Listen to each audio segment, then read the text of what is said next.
Welcome to This Just In, the show bringing you the latest advancements in healthcare, strategy, innovation, and public policy. And now, for the fastest voice in healthcare, here's your host, Justin Barnes. Welcome back to This Just In Radio Show, broadcasting live from the Georgia HIMSS Annual Conference in Atlanta, the health IT capital of America. Very excited to introduce my next guest and great friend of the show, Matt Ethington, founder and CEO of ChronicCareIQ. Welcome to the show, my friend. Welcome back. Thank you. Always good to see you. Always great to see you, my friend. So first, before we dive into some of these fun questions, what do you most enjoy about days like today? Not only the annual conference, but HIMSS, the Georgia HIMSS in general. You and I were talking about some of this off air and just the energy and excitement to be here, but also the learning. But what are some of your thoughts?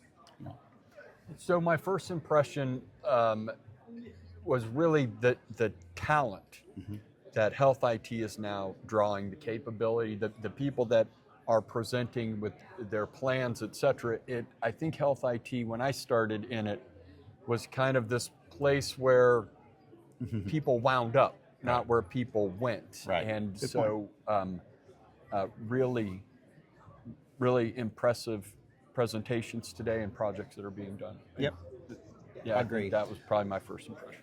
And how many you usually come to these annual conferences every year? I mean, obviously a lot of good friends in the area, and I mean, we were talking about a lot of this off air about how we get a lot from this community, because this community feeds off each other and it really helps each other. We're very supportive, educationally, strategy, but also products, technology, innovation. So, when you come to a day like today, what do you want to get out of it? What's the biggest thing that you want to get out of today?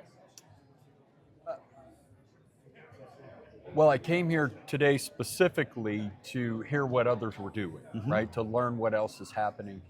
So that was my goal being here. And then, of course, support Georgia HIMSS as a Georgia-based company.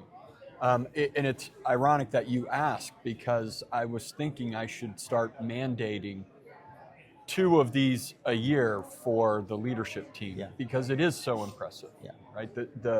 Even the vendors here, like cruising the booths. I just came out of a virtual nursing seminar, and I love it. Yeah.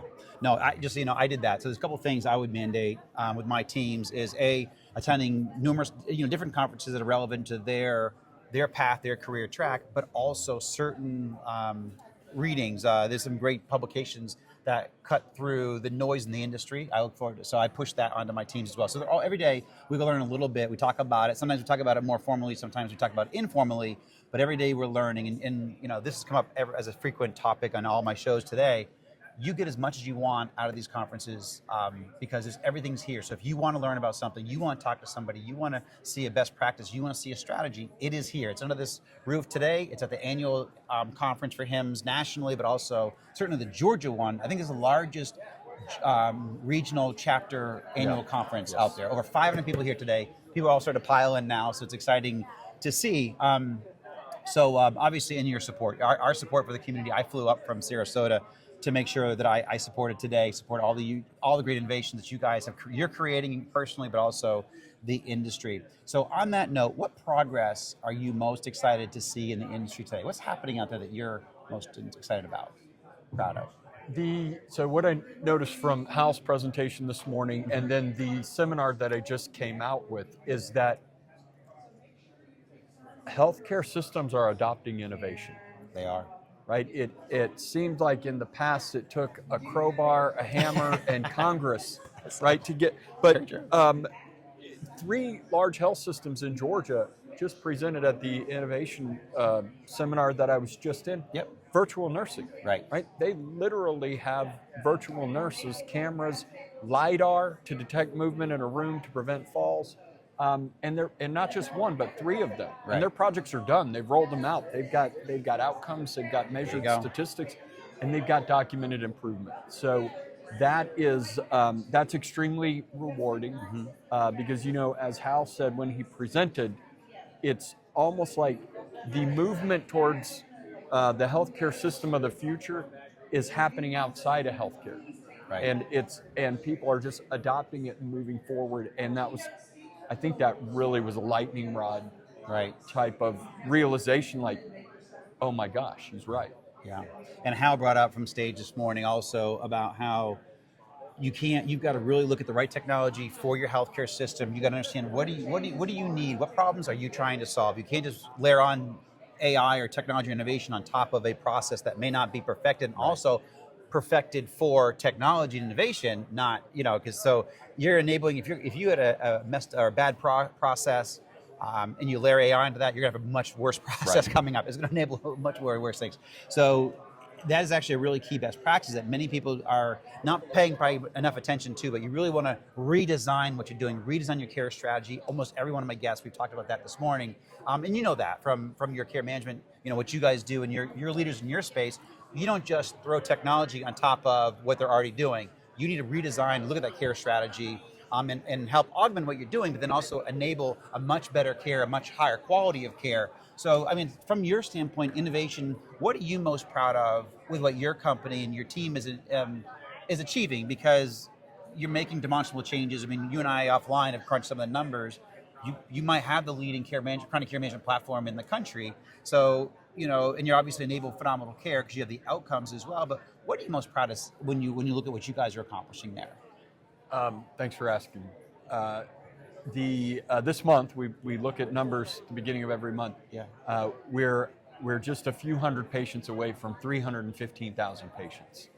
And you know my story about how hard it is to be sick with something you can't fix. Right? You got to keep it between the lines or it gets really bad. Right? So the type 1 that I live with since I was 30 years old is similar to the heart failure patients, the comorbidity, polypharmacy patients, and their own health management becomes such a big issue. So what we've seen, what the Medicare data shows, is that adoptions of these systems are starting to become more sticky because they're more embedded into the system, into the workflow. It's not just send a patient home with a blood pressure cuff and get paid for 16 points of data.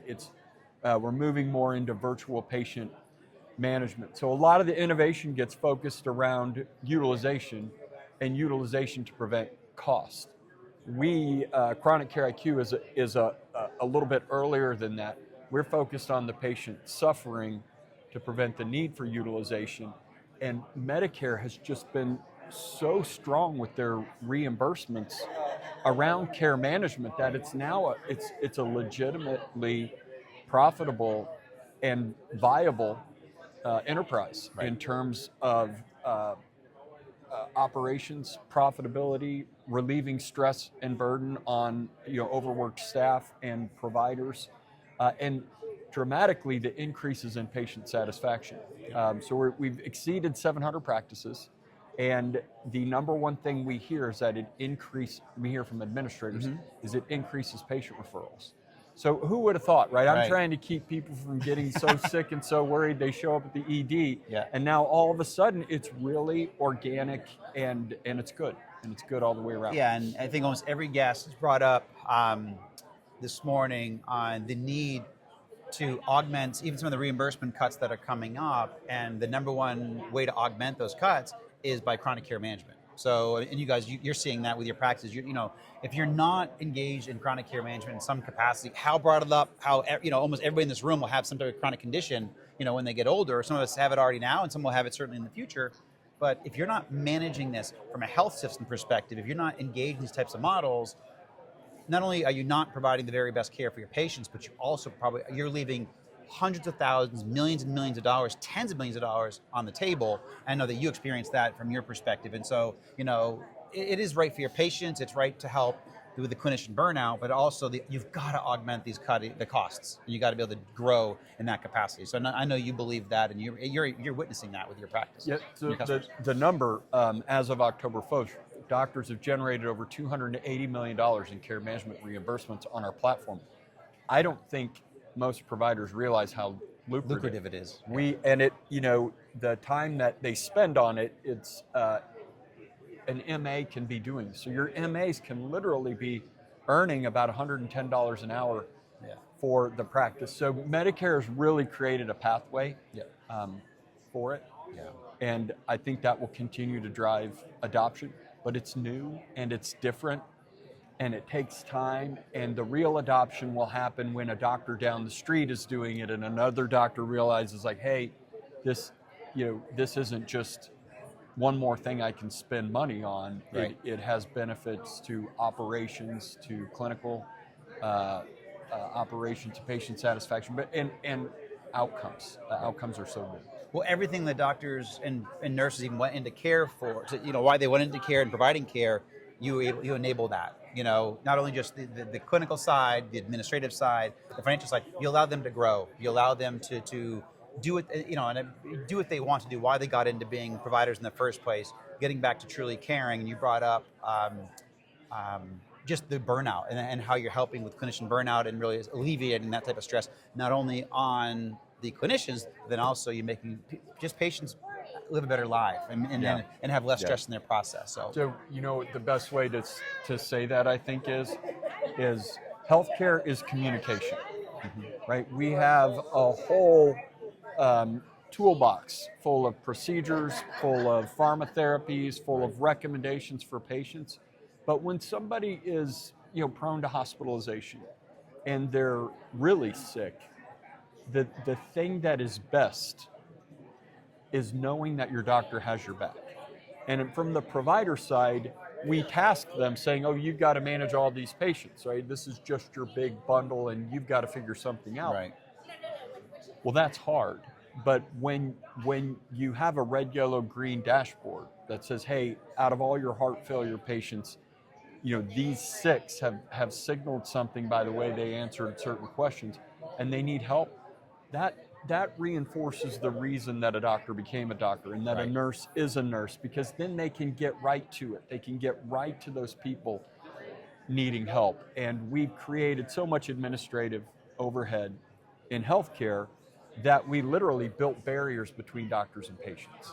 And so when you can communicate back and forth with the patient in a way that doesn't overwhelm the practice, and in a way that's easy enough that the patient will participate, you can alleviate a lot of the symptoms that our administrative overhead is, that are manifesting because of so much extra work people in healthcare have to do to provide healthcare.